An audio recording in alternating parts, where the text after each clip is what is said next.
Welcome to the Lockpick Village. We are the open organization of lockpickers, an international nonprofit organization dedicated to teaching hobbyist lockpicking, sometimes called lock sport. This is the TOOOL Introduction to Lockpicking talk, where we will teach you real lockpicking over the course of the next 20 to 25 minutes. To begin with, though, we have some rules. Because we are the good guys, the white hat hackers, ethical lock sporters, we have two rules that we're very serious about. First, don't pick locks which you don't own, which includes the locks in your apartment or the other institutions that you're at.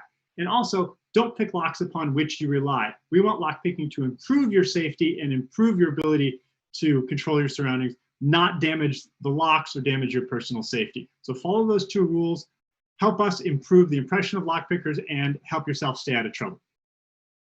The type of lockpicking we're talking about today is pin tumbler lockpicking, and it has two tools involved. Not one, not three or more. It's two hands with two different tools doing two different tasks inside the lock. In Hollywood, you'll see them stick any old thing, a piece of chewing gum, a pen inside the lock, and what do you know? It just falls open. In the real world, though, picking this type of lock takes two different tools with two different tasks. I show you this slide here so that you can see it at least once right before we talk about how it's actually done. As for the type of lock, that pin tumbler lock, well, that's the famous lock profile that you've seen just about every day if you're in North America and many places outside North America. Whether you see that shape in a deadbolt or a padlock, or any time that you see that familiar curvy shape, that's the pin tumbler lock. And since about 1865, it has been what we mean when we say lock in North America. You're used to seeing it from the outside. What you're probably less used to seeing is the inside. Let's go past that front face and look behind it. Here's your X-ray view and some vocabulary terms. There's a lot of terms here. The one I want you to focus on is that one right in the middle, that blue pin, which we call the driver pin. Obviously, they're not red and blue in real life, and we can't really refer to them as one pin, two pin, red pin, blue pin, nor can we refer to them as top and bottom pin, because in Europe, when they have these types of locks, they can often be inverted. And since they've been doing this longer than we have, they win. We don't call them top and bottom. We give them functional names. And the driver pin's job is to push down on that key pin. The key pin holds the driver pin up, and the spring makes sure that gravity doesn't affect what happens with those pins. If you want to think about it, the driver pin is the lock because it's the piece that's half in and half out of that plug, that yellow plug that turns. If the driver pin sits right there, then the lock stays locked, and the spring and the key pin are just there to make sure that unless and until the proper key is entered, that driver pin is in the way. We talk about the driver pin being in the way. What we mean is it's at this dotted line called the shear line. The shear line isn't a part of a lock, it's a place, or it's really an absence of thing, which is the separation between, again, the plug that turns and the housing that doesn't. As long as there's something at that shear line, usually the driver pin, the lock is locked, won't turn, and won't open. Here's what it looks like when you try to turn the lock with the driver pin still in place. It wobbles a little bit, but it doesn't open. Think of that driver pin as saying, no, no, still no, try again, I'm locked. The way to change that is with a key. All the key's job is to displace, fill up that space so that the key pin rises up, which in turn pushes the driver pin up. And as soon as the driver pin is past that shear line and there is nothing at the shear line, i.e. the key pin is all the way in and the driver pin is all the way out, there's nothing blocking the plug can turn and the lock can open. If you take multiple driver pins, multiple key pins, and multiple springs, and you all put those in a lock body, you have a real, honest to goodness, bought it at the hardware store lock. This is the lock at rest. A few things you'll notice about it. First, the driver pins are all in line at the shear line, and they're all identical. Also, the springs are all identical up here. Even though they look like they're different sizes, they're just doing what springs do in filling up space. The key pins are where the difference comes in. Key pins, some are short, some are tall. That's where the variation lock to lock comes from. And by definition, the key for that lock is the reciprocal of each of those key pins. Notice that the pins don't fall all the way down to the bottom of the lock because there's a hole, the hole that each pin is drilled into is just the right size to make sure that even though this area down here looks like it's just empty space, it's actually a little notch so that the pins don't fall all the way down to the bottom and that there's room for the key. Now, if you have the right key for the lock, it slides in, you'll watch the driver pins go up and down, the key pins go up and down, and when it's finished, there's a nice clear shear line. You pull the key back out, everything returns to its resting state, and the lock is locked again. One more time, the springs give way, and then they push everything back down to its resting state, to its new resting state with a clear shear line. If you have a key that is almost right, you have a lock that is almost locked. In this case, this key is right in the first position, third, fourth, and fifth position, but the second position, it doesn't lift the key pin quite high enough, which means the driver pin isn't lifted quite high enough, and there is still one driver pin at the shear line. This lock is almost open, but almost is not good enough. It's still locked. You can have the alternate problem, where now we have a key that is cut a little too high in that second position, which means to push that key pin up above the shear line. Key pins are just as happy as driver pins to block the shear line and prevent that lock from opening. But of course, where we're going, we don't need keys. So if you came here just to learn about keys, then you can go, you know everything there is to know about pin tumbler keys. If you want to learn about lockpicking, then kick your brain into overdrive, because this is the complicated part here. In a perfect world, lockpicking would not be possible. Now, that wouldn't be a perfect world for all of us that love teaching lockpicking and love doing lockpicking. But when I say a perfect world, I mean mathematically perfect, where things roll off the production line exactly the way they were designed. Here is a schematic view of a lock. We've taken that plug and we've taken all the springs, key pins, and driver pins out of it, and we're just looking at the holes that they go into. You'll notice that those holes are perfectly in line, which means when you try to give that plug a turn after you filled it with springs, driver pins, and key pins, each one of those driver pins that is right on the shear line, every single one of them says together and in unison, no, stop, go no further, the right key isn't in here, this lock will remain locked. And they agree on that. And that would be great if such a lock existed, because it would be unpickable. Reason being, the only way to open the lock would be to lift each and every one to the right height at the right time. And if you can do that, then you have what's called a key. In the real world, however, no lock is perfect. So what you see here is the downsides of mass production. Cheap locks, not bad locks, just inexpensive locks built with different priorities in mind, cost effectiveness being one of them. So here you see the chipping, the marring, the misalignments, the rusting that comes from a real world piece of equipment. As a result, if you put key pins into it, then you'll see that they don't all align. In fact, up here at the top, the holes have drifted fairly far to the left, and down here at the bottom, the holes have begun to drift to the right. Of these 1, 2, 3, 4, 5, 6 pins, only about one of them is in the center where it's intended to be. All the rest of them wobble a little bit. So here's what it looks like in the real world. We've taken this plug again, and we've redrawn it to be schematic of what you'd see in a real lock in the real world that was manufactured off a real manufacturing line.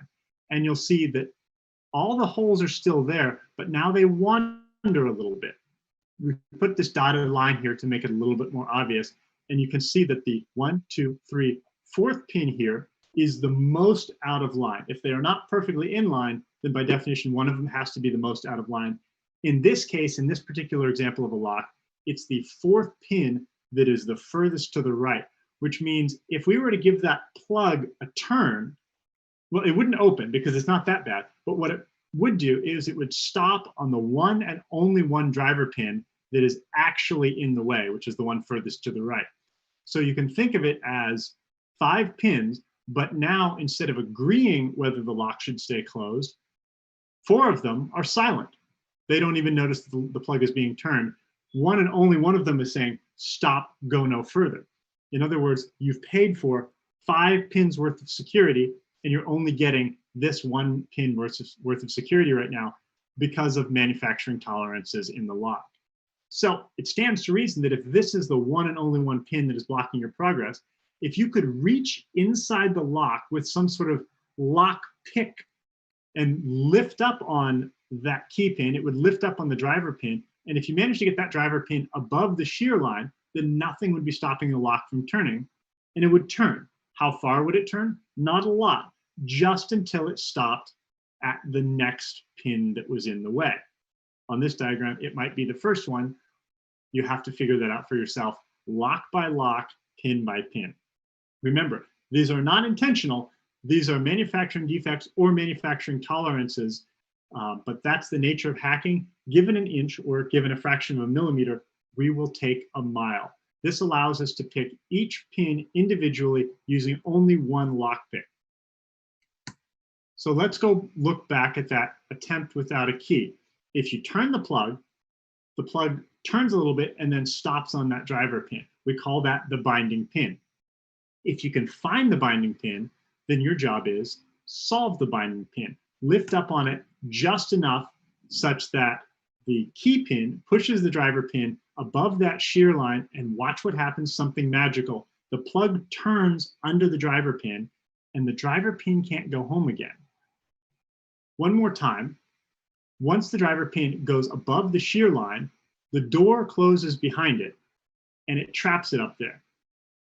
In other words, it's mechanical autosave. It's like a ratchet mechanism, not designed that way.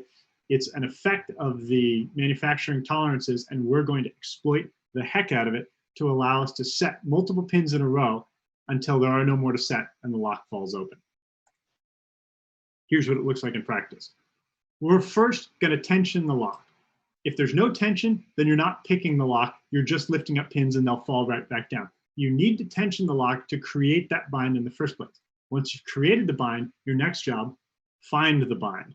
Go through the pins sequentially, lift up on each one till you find one that has a little bit of a grind, crunch, creak, something, anything other than the squishiness that says it's not the binding pin, it's just the spring. This may take a little bit of practice, keeping track of where you are in the lock and learning how to feel the subtle differences between the pins. That's the skill of lockpicking.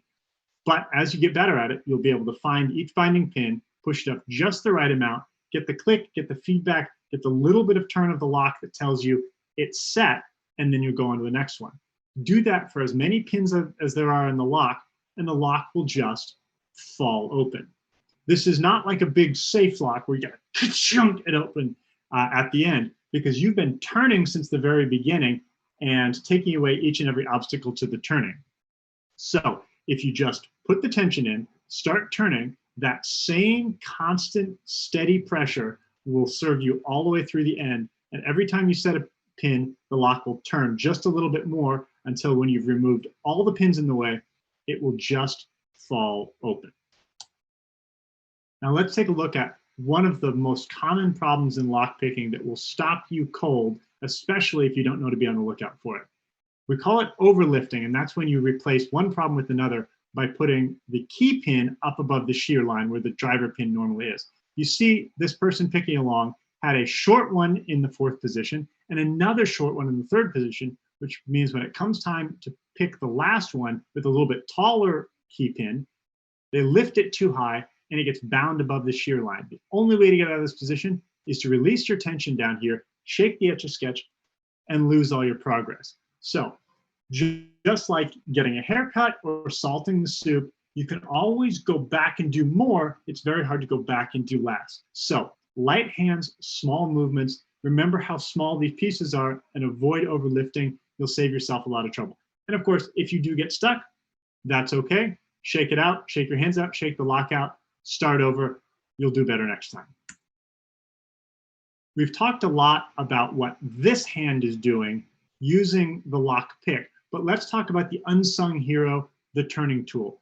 A lot of very intelligent pickers will tell you very seriously that in all practicality, the turning tool is what picks the lock, because the turning tool is responsible for putting that all important, constant, steady pressure on the lock.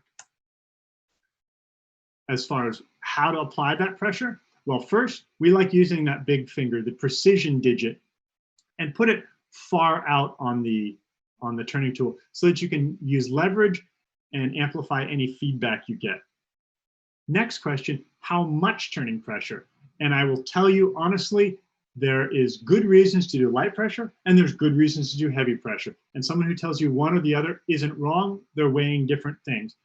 We at the Lockpick Village tend to tell novice lockpickers, start off with light pressure. That has a lot more to do with not damaging the locks or the equipment than it does with being the most effective way to pick locks. A lot of very good lockpickers tend to use quite heavy tension, but very carefully modulated heavy tension. They use the right amount of tension to get the feedback from the lock. So experiment with the tension levels, but most importantly, don't put on more than you can confidently, comfortably, and safely use. As for the type of picks, you'll probably have a lot of picks in your kit. We call this one the hook. We call this one the half diamond because apparently triangle is too hard to say. This is sometimes called a rake, a snake rake. There's lots of varieties of cool little wiggly ones. When you're just starting off, we recommend starting with these two, either the half diamond or the hook, because they tend to promote the best practice and give you the most accuracy in picking one pin at a time. Now, as you're starting off, there's a tendency to figure out how you want to lift in the lock. You can put it against the bottom, you can put it against your finger, you can float it in midair, whatever works for you, mindful of the task that you're trying to do, which is feel very small things in a lock and get it to turn. So don't add any more friction to the lock than you need to, and don't rub up against the sides or other material in the lock more than you need to, but mostly it's a matter of personal choice, except that if you're doing something like this rocking lifting, I want you to make sure that lifting doesn't turn into crowbarring. These are precision tools, and if you're really digging, especially if you're using really heavy tension and you start getting really firm binds, there's a tendency to start crowbarring and the pick starts to bend, which means it's no good for anyone. If these are your tools, then that's too bad because you're out of tool. If there are tools, it's almost worse because then not only can we use it, but no one else can use it either, and it makes it harder to put on Lockpick Villages like we love to do. So, as you're picking, be gentle. Remember that these are precision tools. I put up the picture of the bunny here, not because I think you're children, but because I know I've thrown a lot of complex information at you. And if I show you a picture of a crying bunny, you'll remember, be gentle, ease up, use the tools with precision. Now, if you're just starting lockpicking, there's a great activity that everyone would benefit from, and that's this. Pull the turning tool out of the lock. Just for this one time, don't try to pick the lock. What I want you to do is feel the tension. Think of this as a tension taste test, or as a springiness taste test. Reach into the lock with the pick of your choice, and on that one pin, just lift up on that pin. This is especially great if you have a lock. You've taken all the other pins out and there's just one to focus on. But you can do it with other locks too with a little bit of cleverness. Just lift up on that pin and feel what a springy pin feels like without any tension. Then, and only then, add the turning tool so that you have a little bit of tension. And now, if there's only one pin in the lock, you've created a binding pin. Now go in and try that one on for size. Feel that binding, grinding, crunching, scraping. Characterize it however you want, but being able to tell the difference between that binding pin and the unbinding pin without tension is the essence of lockpicking, and zeroing in on that feeling will make you a much better lockpicker. Of course, the most important part of lockpicking is practicing, and at TOOOL, we've gone to a lot of effort to create practice locks specifically designed for learning lockpicking. If you're at one of our lockpick villages, we have multiple locks that have some of the pins pulled out of them, so you can go from a 1-pin lock all the way up to a 6-pin lock and learn as you go, but you don't need TOOOL locks to practice. You can get locks at your hardware store. You might find padlocks like this. They work fine. They're cheap locks, but they'll teach you enough about lockpicking. You can also find just regular door deadbolt locks. It doesn't matter what type of locks that you get, as long as you sit down with them, you practice with them, and you have enough of them that you have the variety. So you're not learning how to pick a particular lock, you're learning how to pick locks in general. Because you're at home, I wanted to run you through some frequently asked questions that we often hear see if we can get you set up on the right path. Preston, how do you hold the lock? What we like to do is turn the lock so the top part is deep in the web of your hand, and then you can close these two knuckles here over the lock. Holds it fairly gently but securely, and then if you stick out that index finger, the turning tool will just rest right against that index finger, giving you the right amount of pressure. How do I hold the pick? Well, think of it like a scalpel. This is a surgical tool, so hold it like a scalpel. That pencil grip works great. This one doesn't work so good because you've got a little bit too much grip, and people tend to start digging too hard. And then, of course, holding it like a shiv is right out. That's dangerous and weird. Avoid that. And if you happen to have locks that are out of their housing so that you can see the back of the lock, which people don't typically see, we want to make sure that you know that the pick goes in this part, this shiny silver front. If you can see the back that looks like that, that's the wrong end of the lock. Go in the front. You'll have a lot more luck. Now, lockpicking, not supposed to be easy. This is new.